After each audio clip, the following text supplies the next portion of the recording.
We often think a quiet baby is a happy baby, but sometimes silence is a warning sign. Did you know that some of the most dangerous signals in a child aren't the loud cries, but the quiet ones? I'm talking about silent distress signals. First, look for mottled skin, that patchy, purplish discoloration that can happen even when they're sleeping. Second, look for retractions, where the skin sucks in between the ribs or at the neck, signaling they are working too hard to breathe. And third, the grunt, a rhythmic sound that isn't cute. It's an effort to keep their lungs open. These are physical signs that say, act now. But what happens when the silence isn't physical, but developmental? What happens when your 2-year-old is silent in a world of chatterboxes? Today, we are connecting the dots between those silent physical alarms and the developmental milestones that keep you up at night. We're 3 Koi Fishes, a team of parents with over 80 years of combined parenting experience. We dive into pediatric guidance, research it, and share what parents really need to know. If you are staring at your toddler, counting their words, and wondering if you should worry or just wait it out, you're in the right place. There is so much noise out there, Einstein syndrome, late bloomers, or the scary Google search results. Today, we are going to look at the late talker through a lens of empowerment. We're going to give you the stats, the science, and the silent signs of speech delay that actually matter. By the end of this video, you will know exactly when to relax and when to pick up the phone. The panic versus the reality. When we saw those retractions or mottled skin earlier in this video, your heart probably skipped a beat, right? That is biological. We are wired to panic at physical distress. But when it comes to developmental delays, like not talking at age 2, the panic is different. It's a slow burn. It's the comparison game at the playground. It's the well-meaning relative saying, "Oh, Uncle Bob didn't speak until he was 4, and he's fine." Here is the reality check. You're the expert on your child. But to be the expert, you need data, not just anecdotes about Uncle Bob. Let's look at the silent distress of development. Just like retractions show a struggle to breathe, a lack of communication shows a struggle to connect. And just like we wouldn't ignore a breathing struggle, we shouldn't ignore a connection struggle. However, and this is a big however, panic is not a strategy. According to the American Academy of Family Physicians, widely accepted statistics show that roughly 1 in 5 children, about 15% to 20%, are considered late talkers at age 2. That is a huge number. If you are in a room with 5 toddlers, statistically, one of them is keeping quiet. So, if your child is silent, you are not alone, and it doesn't automatically mean a lifetime of struggle. But it does mean we need to look under the hood. What is a late talker? The data. Let's define our terms. What exactly counts as a late talker? Strictly speaking, researchers define a late talker as a toddler between 18 and 30 months who has good understanding of language, good play skills, and good motor skills, but has a limited spoken vocabulary.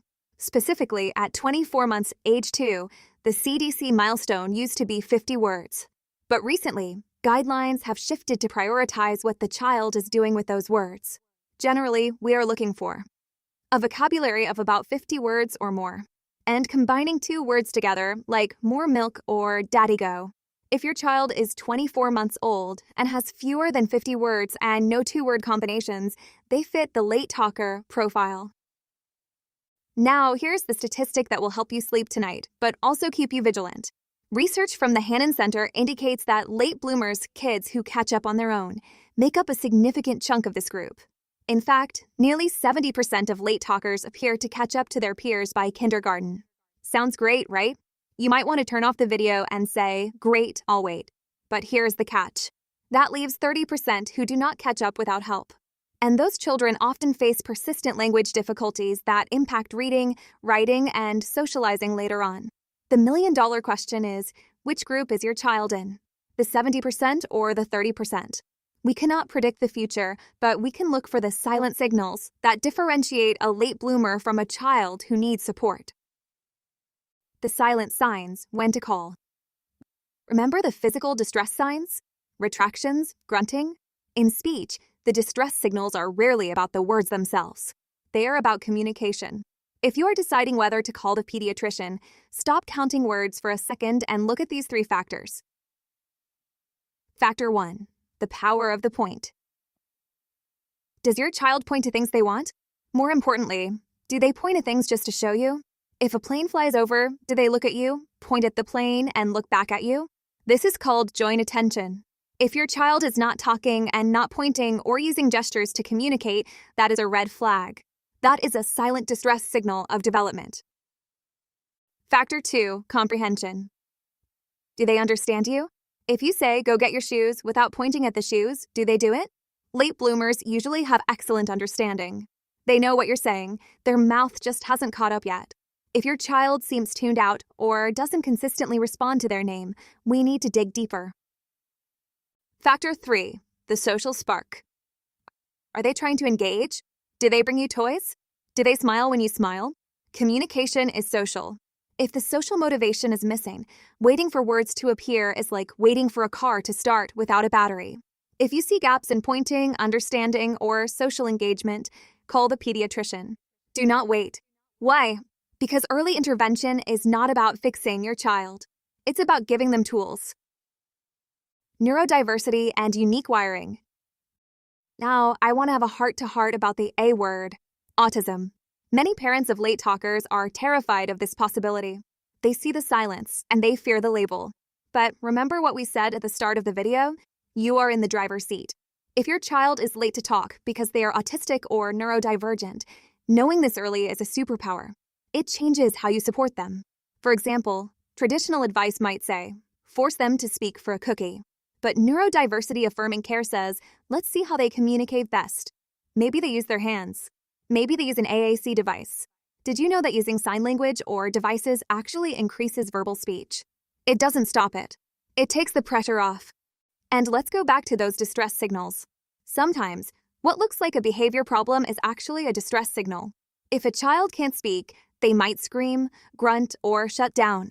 If we try to force normal behavior, if we try to stop them from stimming, for instance, we might be taking away the very thing that helps your child stay calm and regulated.